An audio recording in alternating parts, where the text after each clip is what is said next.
Welcome to Wayward Writers. I'm senior literary agent and author Heather Cashman. I'm author and writing coach Stephanie Bearce. And I'm author and writing coach Nicki Jacobsmeyer.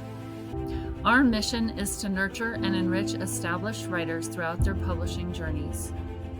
We welcome all genres, age groups, and publishing paths through video podcasts, online webinars, in-person retreats, and more. We're here to help you conquer your path. Welcome to Wayward Writers. We're excited for this episode with Michelle Mason, who is the author of Your Life Has Been Delayed. And we're going to chat with her about being young adult. Nicki, can you please tell us more about Michelle? Yes, I'd love to. So Michelle Mason is the author of Your Life Has Been Delayed and My Second Impression of You, both from Bloomsbury YA. Michelle spent 10 years as a PR manager promoting everything from forklift rodeos to Hotel Olympics before deciding she'd rather focus on makeup stories. When she isn't writing, Michelle's probably reading, watching too much TV, cross-stitching, baking amazing brownies. I'd love to try those, Michelle. Or playing with the violin. Michelle lives in St. Louis with her husband, 2 kids, and a matching dog and cat. Welcome, Michelle. Thanks for having me. Absolutely. I know Stephanie and I have gotten the opportunity to meet with you and write with you since we're in the St. Louis community. So we thought it's about time that we shared you with the world. So thanks for being here. And I guess first, we always love to know, can you share a little bit about your writing journey and what inspired you to write young adults specifically? Sure, absolutely. I guess like a lot of writers, I've loved to write my whole life. But I didn't specifically know what types of things I wanted to write. Growing up, there wasn't really young adult as a category when I was young. And so I jumped into reading romance novels when I was like 11, which was a pretty young age for that, but that's what was sitting around my house. And so It used to be calmer, though. I don't know, but I was reading like historical romance novels, and I always knew that I wanted to write. And I went to school. I was an English major, but I didn't know exactly what to do with that. And so I did a minor in public relations, and I did that as a full-time job for 10 years. And then I saw Mary Higgins Clark speak at the St. Louis Speaker Series. And she gave this speech, and it was like, if you want to write, you need to be writing.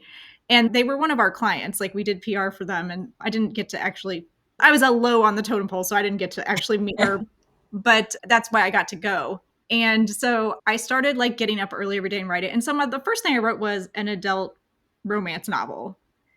And that didn't totally feel like where I wanted to be exactly. It didn't go anywhere. And then I had this idea for a story that was a middle grade book, actually. And I was like, I don't know anything about middle grade. And so I started researching that. I started like reading tons of middle grade and researching everything I could find about middle grade. I wrote 2 middle grade books that also did not go anywhere. But that is how I got to YA, because there was an agent who said, I think that your voice sounds more like YA and you should make this book a young adult novel. And I was like, okay, I'll try that. So I switched all my research over to young adult and started reading that. And I was like, I love these books. Why didn't I find it? Where have you been all my life? Yeah. And I did age that particular book up. That didn't end up being a book that got published either. But I just found my voice there in young adult. And that's where I've stayed ever since. It was an odd path because it's not like I picked up a book. It was more like it started with an idea for a book, and then an agent told me to go there. And That's interesting, though, because you are matching your voice, your natural voice, to the category of writing. So how do you get into that teen mindset, or is that a natural mindset for you? I don't know, maybe a lot of people who write YA feel like this, like they just never totally got out of that voice. I don't know. But also, once I did start reading young adult, I just stayed there. Anytime I read an adult book, I'm like, why is this so long? I do read adult books at sometimes, but I do feel a lot more comfortable in that voice, like reading it as well. I have teenagers in my house now. I didn't when I first started writing young adult, but I do have 2 teenagers now. What's that? Writing it. Now, Changed your yeah, voice? has that? Not really. Like my daughter will read, like my son doesn't want anything to do with reading my books, but which is understandable because they're usually like, have romance in them and stuff like that, and he's just not into that. But my daughter will read my books and she'll give me some feedback sometimes, and it's usually more about situational stuff. She doesn't usually have comments on the voice. We talk the same way mostly, which I feel like is a general advice that is usually given to writers anyway, is not putting a bunch of the like slang that people are using right now, because it's until it's been around for quite a while, you don't know that it's going to actually stick and become part of a long-term, So no, bruh. Can you tell I have a teenager too? Oh my goodness, it's a whole language. But yeah. Yeah. That's great. Yeah. So, since you've written all over these different age categories, could you elaborate on what you feel is the main difference between a teen voice and any other age category? I think it's a few different things, but a lot of it for me is like how the teen voice is mainly different in like how they're seeing the world and how they're relating to the world around them.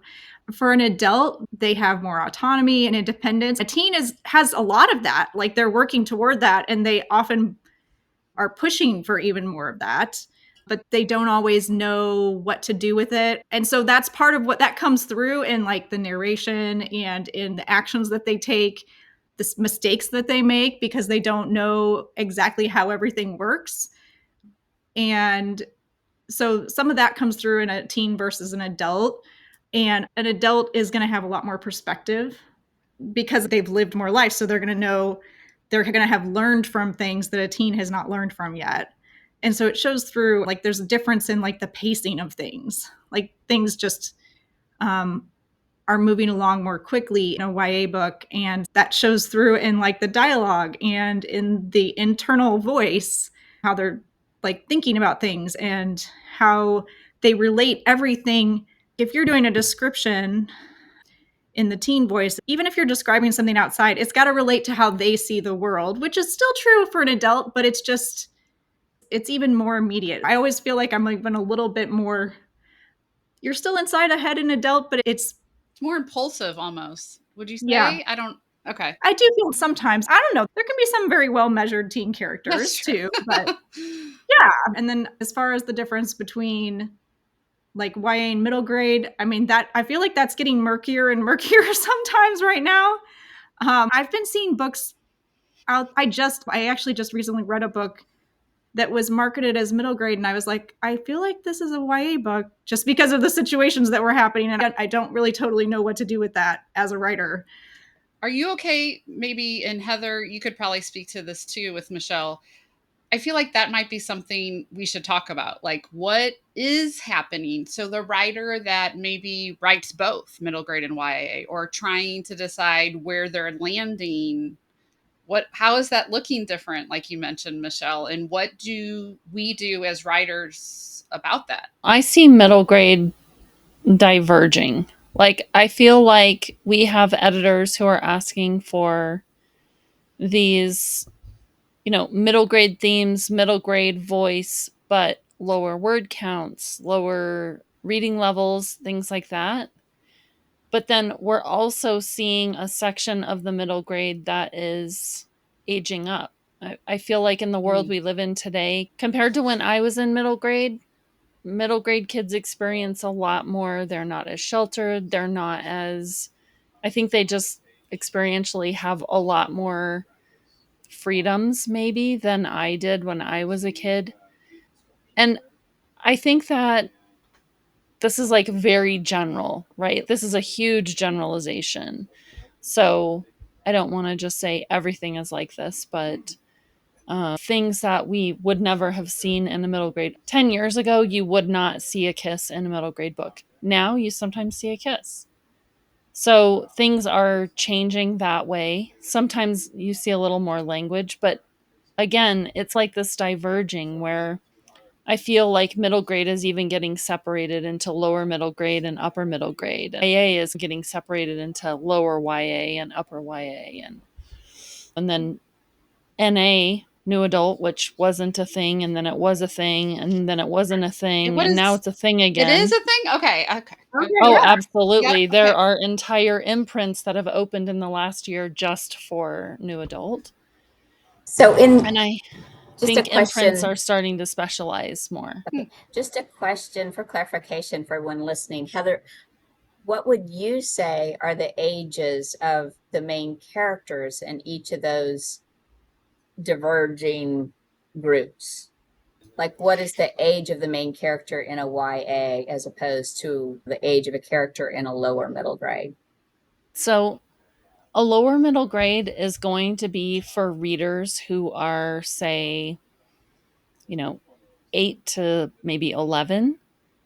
And the main character is going to be 11 to 12, right? Yeah. Or maybe even 10. And then for upper middle grade, you're going to see those 5th, 6th grade readers reading that, but the characters are going to be more like 13, right? 12, 13, maybe 14, but usually not. Once you get to 14, you're starting to get into that lower young adult where 14, 15, 16 maybe, but usually not. And then YA generally is 16 to 18. And it's really hard to find books, honestly, for kids that are like 14, 15 years old. And for a long time, they haven't sold well. Mm. And I don't know why. I think part of it is that kids just jump. Kids in middle grade want to be in high school. They look forward to high school. And so they read books that are set in high school. And I think that's why we're having a resurgence of new adult, is because the kids that are in high school nowadays, they're really not reading YA. They're starting to read into the adult market, but they're also not ready for adult books, like the super adult books, especially now that romance is getting way spicier, things like that. And I think that's why we're seeing a resurgence of new adult, although new adult can be extremely spicy as well. But the characters are usually college age, right? So again, they're looking 2 to 3, 4 years ahead. That's how kids read. Like they read about characters that are a couple years ahead of them. Yeah. That makes sense. Michelle, as far as your craft when you're writing, are you a pantser or a plotter or a mixture of both, or is every project different? What's Yeah. I call myself like a plantser, love it? like something in between. Because So what does that mean to you? what it means to How do me, we define that? yeah, what it means to me is that I do outline, but it is not like the super detailed outline. So like I use Scrivener, and I will have all of the major plot points lined out. I lay out all of the scenes. I use like the corkboard feature in Yes, I love Scrivener, the and I lay out all of the scenes that I'm going to write through all the way to the end, because I need to know how the story is going to end. And that way, every day when I sit down to write, I know what I'm going to be writing, because I hate drafting. It is like the worst part of the process for me. If I could just be revising all the time, I would do that. So I have to set word count goals every day to get through my drafting. It's an outline, and it's pretty detailed. Like I know what's going to happen, but if I end up like going off on a little side trip, I'm okay with that too. I'm not like so rigid about it that it has to stay exactly that way. And I'll jump around too. If I'm like on one scene and I'm like, this isn't working for me today, but I still want to get to my word count, I'll jump to another scene that I know I'm going to feel more into Yeah, and be able to get through. So that's cool. I started at the end of a book before and written it backwards. Huh, fun. That's nice So though that you give yourself that freedom. It relinquishes the pressure, especially if you're trying to get to a word count. But yeah. you outline before you start drafting at all. So Yep. that you need to have some bare bones. Cool. Yeah, I outline, and I create character sheets so I know who my characters are. So I want to have a good idea of how they're going to react to everything. Otherwise, I'd have to stop and be like, okay, I don't know Sure. how would they deal with this situation? When you're writing YA, though, one of the things about YA is you're often handling complex or sensitive issues. How do you go about that? Or do you? Most of my books are pretty lighthearted. That's how I'm like, my reading is usually for an escape. And so that's what I tend to do with my writing. But with anything, there has to be conflict and there has to be tension. So there is going to be something underlying that is more serious.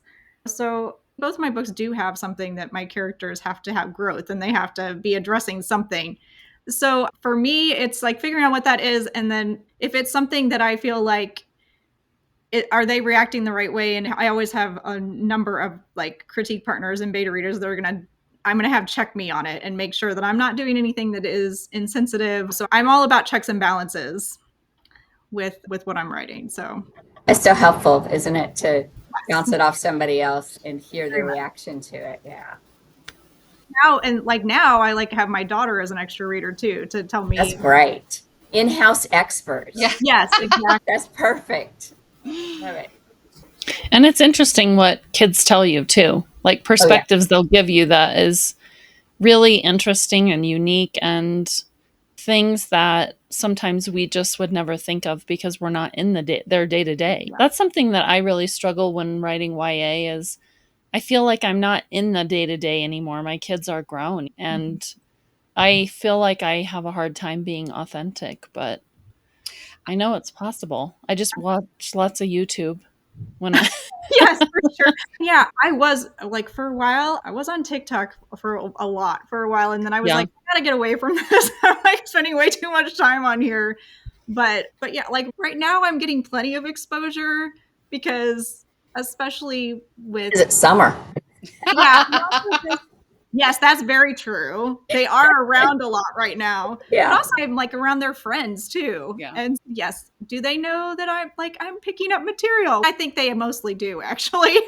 They're probably hoping for it, Michelle. Let's be honest. Yeah, actually, there are a couple that have been like, "Oh, are you going to put this in a book?" And I'm like, "I don't know, maybe." That's funny. Anything said here is fair game. So you have the advantage of having teens with you right now. Do you have any tips and tricks for the challenges that most of us face in writing believable teens? I think that a couple of things that I notice is that I'm always shocked at. I feel like and maybe this is just misremembering things from being a teenager. Like, I feel like I knew so much about my friends' lives. Maybe we talked more than teenagers do now because I'll ask my kids, I'll be like, oh, what's this friend doing about that? And they're like, I don't know. Why would I know that? Why? And I'm like, so I feel, and I don't know if that's because of, I don't know if that is because of technology changes and there is more of a disconnect between personal interactions, or if I'm really remembering things incorrectly and I thought I knew more than I actually did. And so then I'm like, am I making my characters way more aware of everything that's going on in their friends' lives than they should be? And maybe that's an opportunity that I can use that for my characters to be like, I really had no idea that was going on. Whether you're writing like a mystery and there could be something that slipped by them, or you're writing some kind of an adventure and they didn't know that their friend, I don't know. I'm like, I feel like there could be opportunities with that. Or they're just so busy. They're so busy. And I know that I was really busy as a teenager. I was involved in a lot of things and I had a job and all of that. And my kids are like that too. And my daughter loves to read YA romances, but I'll talk to my kids and they're like, who has time for that? And I get it. I get it. Yeah. Because most of the kids that I know, I'm like, when would they have time for dating? They're busy. They're like working on school stuff. They're busy with their extracurriculars. They are maybe working a part-time job.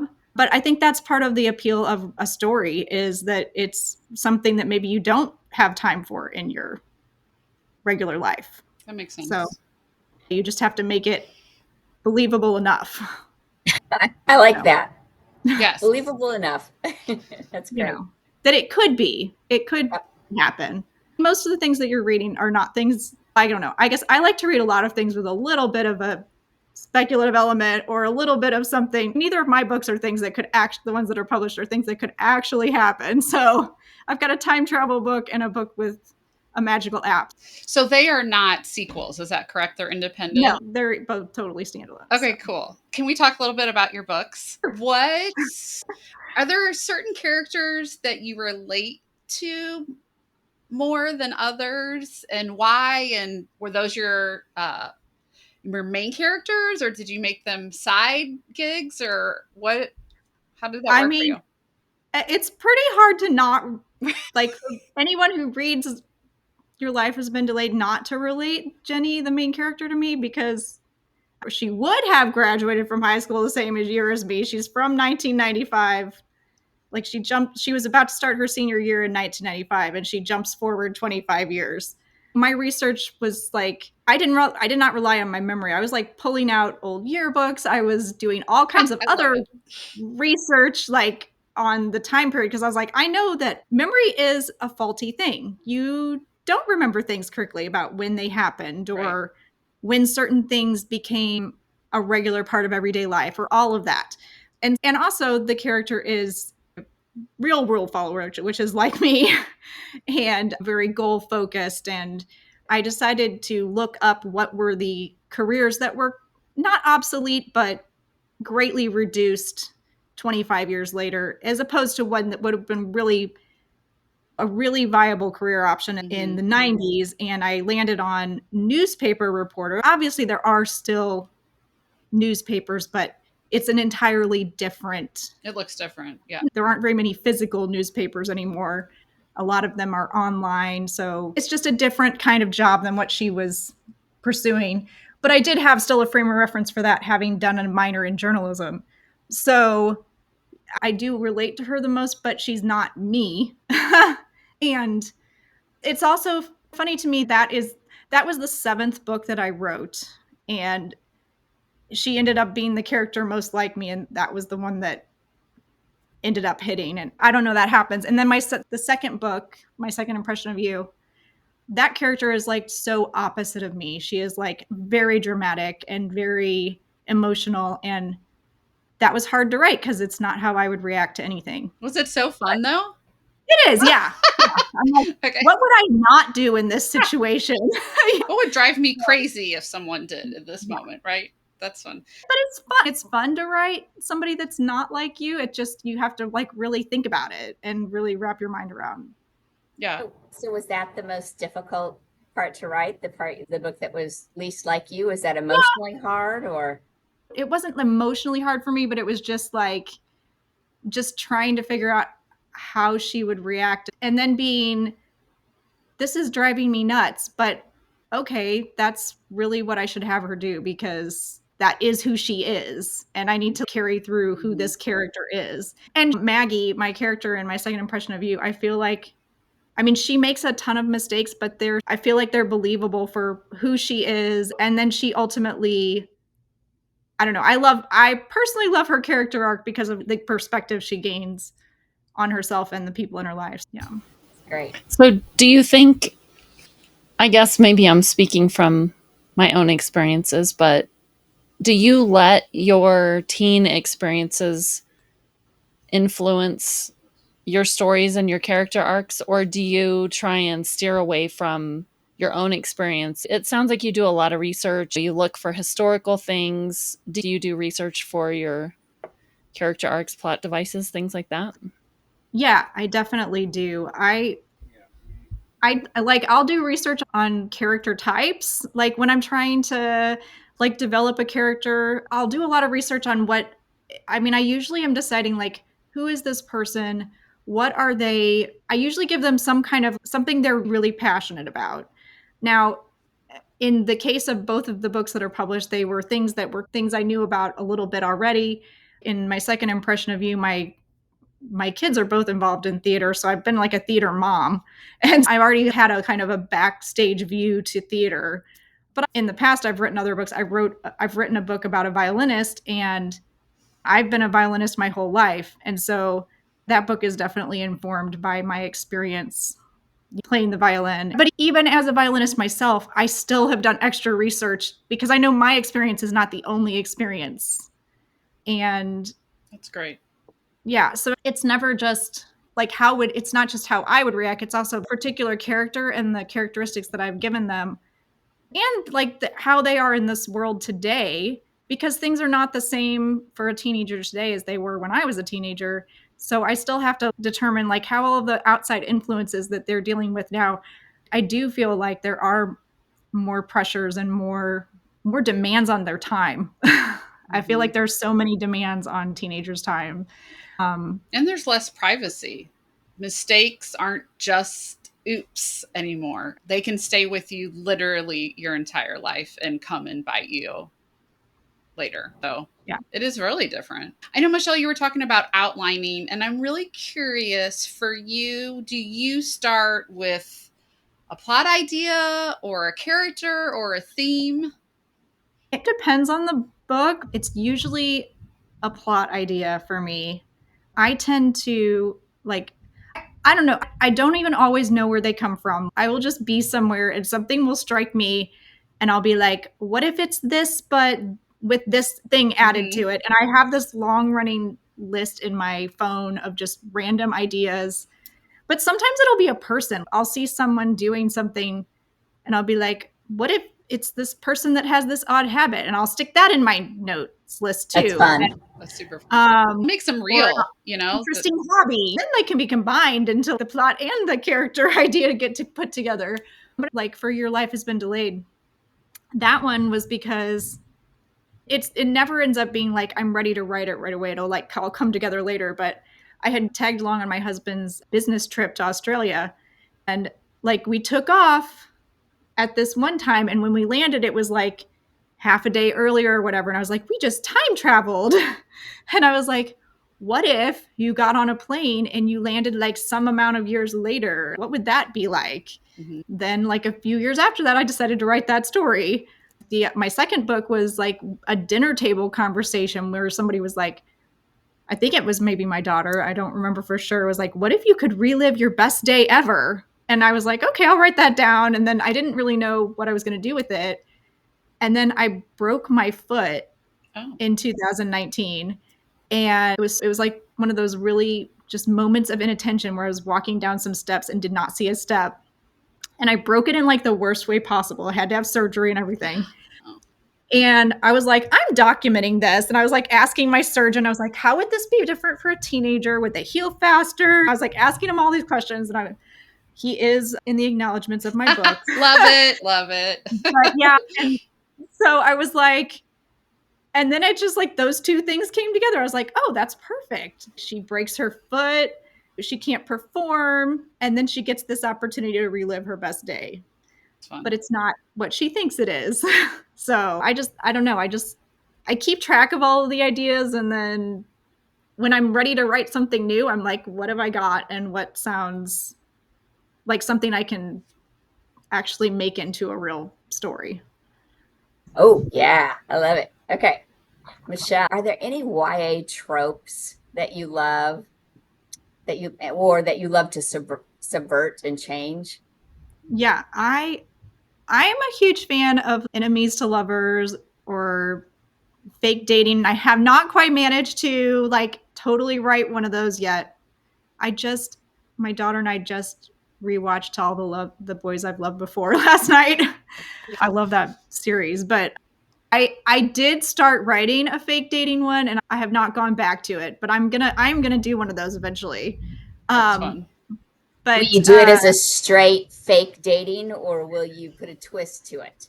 I don't know. I have an idea. I have an idea to it that I don't know. I haven't quite figured out if I'm going to. You don't have to give it away. I was just yeah. I'm going to to be able to make it work. I also want to do a Shakespeare retelling. That's like another thing that I really wanted to do, and I'm like trying to combine the two. So we'll see. Fun. We'll see if I can make it. We'll see if I can make it work. But I also love enemies to lovers. So what I did that in my second impression of you. It was like enemies to friends to lovers kind of thing. That's fun. Yeah. You could have Romeo and Juliet fake date. What would that look like? Maybe they would both still be alive for a while. Yeah. Have you seen Anne Juliet? What'd you say? Have you seen the musical & Juliet? No. You should check it out. Okay. It's full of like really fun pop music, and it's very good. It has very good twists in it. That's fun. So, yeah. That is fun. Don't want to give it away though. Yeah, no, I appreciate that. I mean, I love any time like a story takes something classic and puts a new twist on it. Absolutely. I'm with I do you. too. It's really fun. I think there are a lot of YA books that are really great at doing so. Yeah, I agree. So earlier you were talking about how you write contemporary stories with a twist, but they also have character arcs with deeper meaning. So how do you balance this sense of entertainment and entertaining your audience with having deeper messages in your stories or making them meaningful? Yeah. I guess that kind of comes back to the question of theme, really. Both of my books, not necessarily on purpose, but maybe it is, like both of my books had a theme about perspective and the characters learning about perspective in a little bit of a different way. And I don't always have that as a theme in my books, but it just happened that those two do. In Your Life Has Been Delayed, she jumps forward 25 years, and so she's in a totally different century. And there's this thread through the book of her learning that even though she's in a totally different time period, that like the people are that she encounters are still essentially the same, that like they're still going through the same kinds of issues, and also that she's in this support group of other people from the plane that are dealing with all different kinds of loss, that she has to adapt to all of the changes in her life, but she also has to and also become a little bit less focused on all the rules that she's so used to. But she also has to realize that, yes, she's got her problems, but look at what these other people are dealing with, some of whom, like there was an 80-year-old couple on that plane that lost basically everybody because they're 25 years for them is a way bigger deal than 25 years for a 17-year-old. And so just gaining that. So there are those like undercurrents, like there's the adventure side of, oh, new world and new technology and new things, but there's also that undercurrent of dealing with all of the change and what does that mean for me. And in my other book, I started out with a character that was like pretty self-centered and pretty self-focused, and she thinks that she knows what everyone around her is thinking, and the whole point of reliving that day is learning that she really does not understand what other people are thinking, and for her to start realizing that you need to pay more attention to the people around you, and which is a message that's really, I'm never trying to hammer in a message to people, but just to experience something through a character that you might just have a fun story and like latch onto the romance of it and be like, okay, I'm good with that. Or you might read it and latch onto the other part of it and be like, oh, okay, maybe I should also pay attention to the people around me more. Makes sense. I was thinking about when you were talking about what character you relate to, and you said that was my 7th novel. And then in the beginning, you were talking about I wrote 2 middle grade book novels that didn't sell. And then I wrote a YA that didn't sell. But then I realized then that my voice was YA. And I've just been thinking about that. And I'm sure at the time there was lots of feelings about that, maybe more not so positive. But as you're saying it, at least for me personally, Stephanie and Heather, I don't know how you feel, but that is really inspiring and realistic to the journey. Because I think sometimes it's really easy to be like, okay, I'm going to start a novel and then I'm going to sell this novel. And the thing is, the point of writing the novel might not be to sell it. It might not ever be, or it might be on a shelf a decade later. But you had to write those 3 novels in order to realize what your voice was. And I just think that's like a huge commitment and dedication to what you did, because I think a lot of people will just want to quit. Like, I guess I'm not supposed to be a writer, or I don't know. Thank you for sharing that, because I know that couldn't have been easy at the time. I've given presentations before to writers groups and stuff, and I'll tell them, quite honestly, it took me 10 years from the time I first sent queries about my first book to when my first book came out. Mhm. And has a lot of ups and downs. And I don't think, and I had other books in between that that I wrote that I still look back on some of them and I was like, I really like those books when I go back and look at them, but I learned from every one. And a lot of publishing is, you don't ever know sometimes whether it can be a timing thing, it can be what's going on in the market at a particular moment, and sometimes things just hit right. Right. I've written like other books since the 2 that have been published, and I'm still writing. I'm like writing things right now. I'm always hoping to have other books out there too, but I don't ever feel like anything that I write is wasted because I'm continually learning from everything that I write. And so I always encourage people the same: working, keep learning, keep building on what you have already written. There are things that you have to set aside, sometimes permanently, but sometimes it's temporary. And there might be a moment later in the future when it will be the right time for one of those older books. Now, not my middle grade ones; those are like firmly put away. That's great. It's such great advice, though, for anybody who wants to publish and you feel discouraged, but it's not wasted. And I appreciate you saying that too, because I have a bunch of them that have been put far away, never to see the light of day again. But they're not wasted because I needed to learn that too. Yeah. So yeah, that's some good advice. Is there any other advice you would give to writers out there that you'd love for them to know? I would just say keep reading. If you want to write YA, read YA, get feedback from other people. I think that's so valuable. I have such a valuable group of critique partners and beta readers that I trust. And I mean, because we've been working together so long, a lot of them are other published authors. Some of them aren't, but I value their feedback so much. And it makes a world of difference. I know it can be scary, especially if you're a young writer, to get a critique from somebody, but it's so invaluable. And we don't write on our own. So No. Agreed. And we definitely don't revise on our own. No. That's great advice, Michelle. Thank you so much for being with us. Yeah, thank you for having me. Thank you for joining us on this episode of Wayward Writers. Let's connect. Find us at waywardwriters.com, X, Instagram, YouTube, and Facebook. See you next time. Conquer your path.